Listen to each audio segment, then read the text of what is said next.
So I'm at Amazing Shelves, Mantles, and More. Got their business card. See all of this wood behind me. On the hunt for a beam, a vintage beam, antique beam, to turn into a console table. I've picked out the beam. Now we're waiting on a chainsaw to allow us to cut it. So let's show you what I picked out.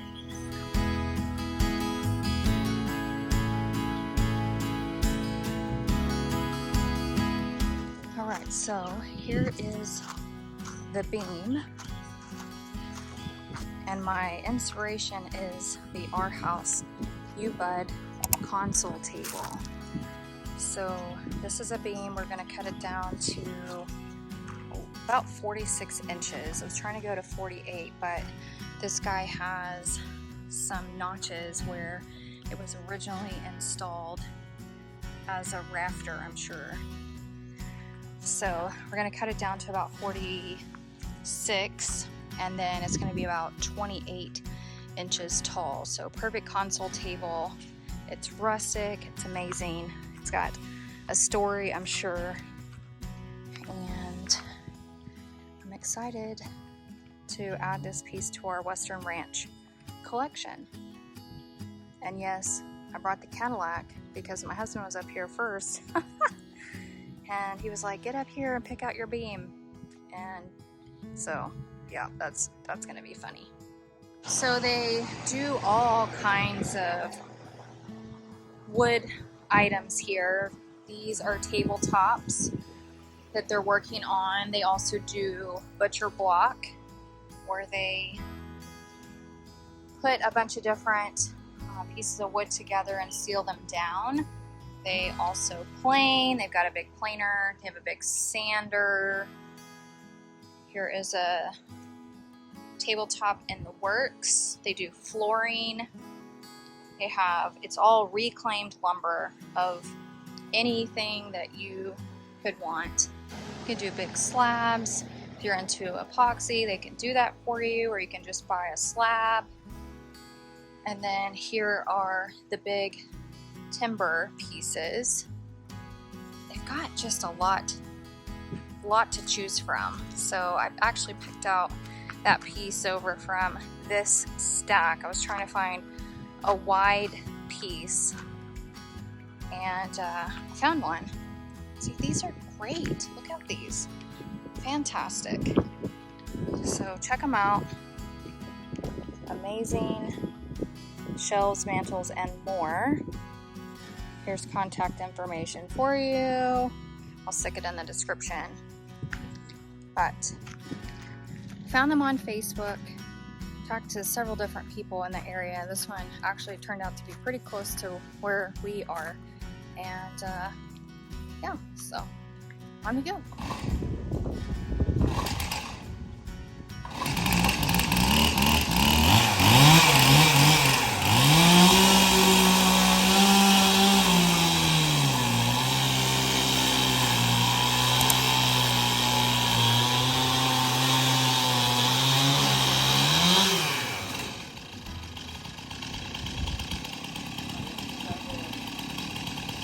Have to come around.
Alright, the table pieces have been added to my car. So here's the console table, and then it will sit on these guys. So cute. I am back in the warehouse, and I'm going to be working on the console table today. First up, I need to get it cleaned up, and I also need to eradicate the ants that happen to be living in this piece of old barn wood. So that's what I'm gonna be doing. Let's get to it.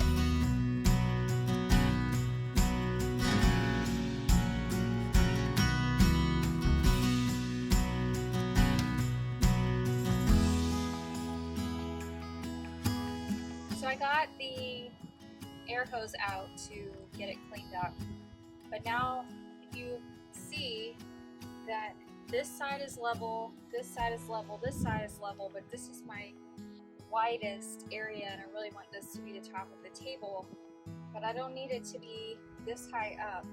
So I'm gonna try to sand using 80 grit, see if I can knock some of this down. If not, I'm gonna have to get a hand planer and do some scraping, but we're gonna try this first.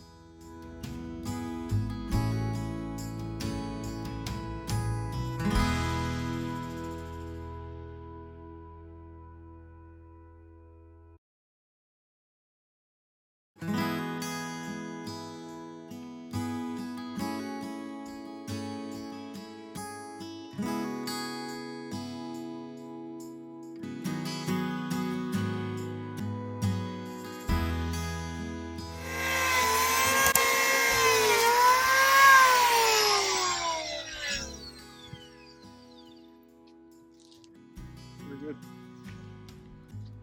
I think that'll do it, babe. I just got to get it back on level ground to make sure. What a dragonfly's following me.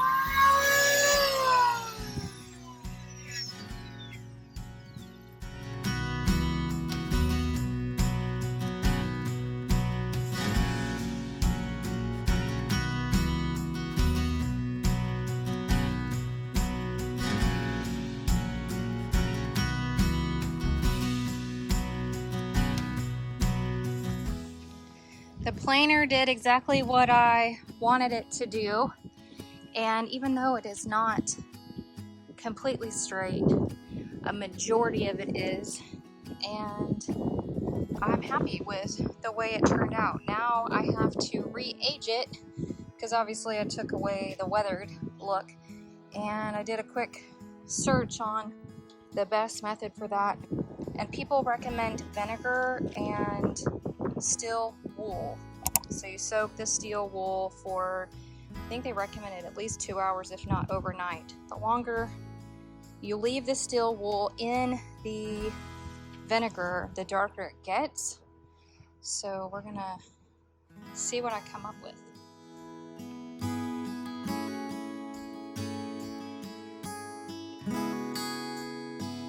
Obviously, I am recording this in a different temperature climate then when I started, we finally had our first major cold front come through, and well, yes, I'm also procrastinating because it's workout time, and while I love having this colder weather, my warehouse, we don't turn the heater on because it costs way too much money. So I have to kind of psych myself up just a little bit in order to get a workout going. I know I'll get warm once I start working out, but it's a little chilly right now. I think it's 36 degrees outside. I don't know what it is in my building. Actually, no, I can look to see what it is in my building. 56. See, that's not bad. 56 degrees in my building. So I wanted to talk a little bit before I show you the end result. I wanted to talk about how we actually connected the top piece to the legs. So we used dowels. We just cut them to the height that we needed. This is, I think, a 1-inch dowel. Might be 3/4. It's either 1 or 3/4.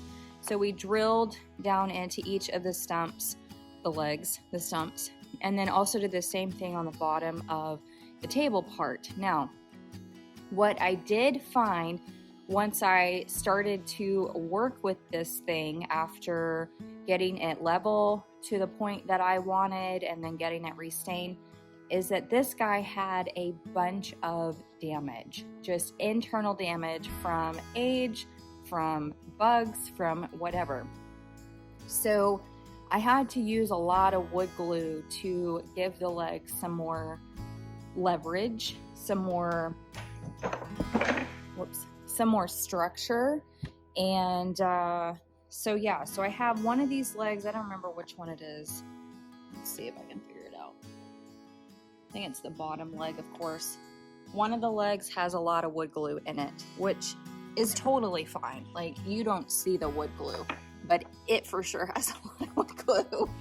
And we had to clamp the bejeebies out of it in order for us to make sure that it would be structurally sound. Now, obviously, nobody's going to be standing on this table. This is definitely for looks, for decor purposes, but just wanted to put that out there that once it was cut off from the main beam, that is where I realized it had structure issues, but nothing some wood glue couldn't fix. So let me show you what we did. Okay, so here are our dowels, and we just basically went down. This doesn't go down very far, see? Just like that. And then the bottom of this table, let's get this turned around so we can see. This guy's so freaking heavy. So we did the same thing.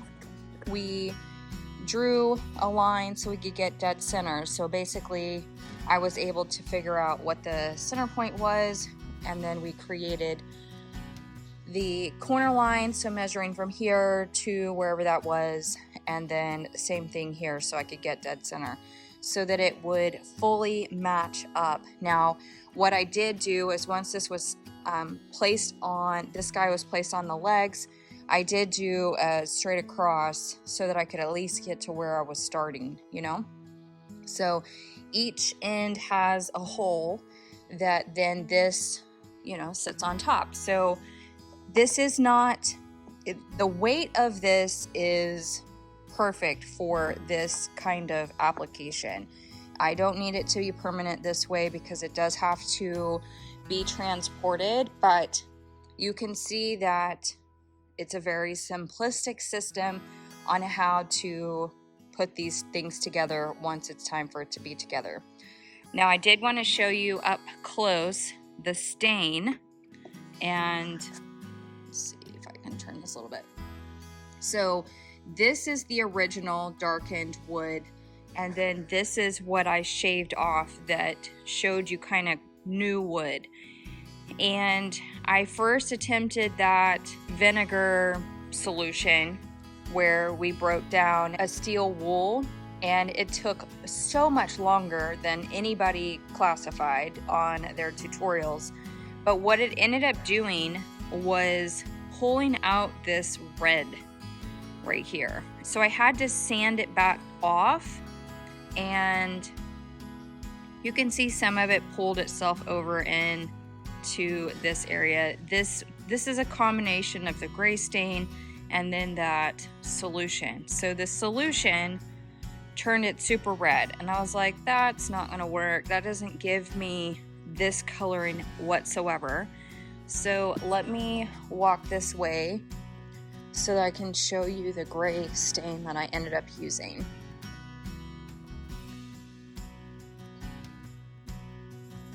And it truly has more to do with your wood species than anything else.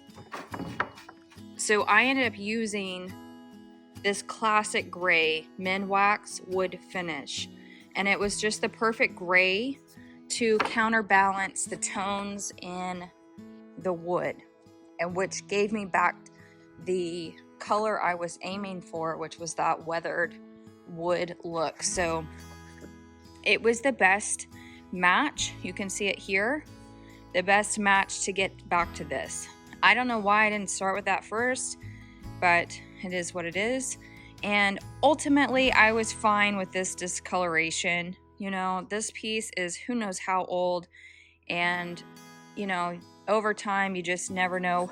You just never know what you're gonna get. So, but I can tell you that once this piece lost an edge, and also on the other edge, that structurally the legs changed a bit, and I had to glue them. Actually, you can see here's some glue right here, which is not a big deal. This part faces inside once the table's put together, but I also had to put some wood glue up in here. So lots of clamping just to overall give this guy some more structure. And I legitimately, you can't see it because it's underneath this guy, I just started pouring glue down into the holes. I wonder if I can actually show you that. Yes, you can sort of see it. I just started pouring glue down in there. Actually, there on the other side, you can really see how much glue I poured, but I just poured and poured and poured and poured because obviously the bugs really got to that side and created a lot of cavernous space that I needed to put back together with wood glue. So there you have it. That is my Arhaus Ubud Console dupe. Now, a beam like this ended up costing me close to $800. They do it per linear foot, and yeah, this guy was not cheap. So it's going to be a bit before I get my money back out, but I've already rented it twice since putting it out there in the world. It's going back out again in about a month, so I've almost got my money back out of it, which is great, but a great addition into our collection. Now let me show you how it's been used already. And here is the final result. The beautiful console table. It turned out so good. So good.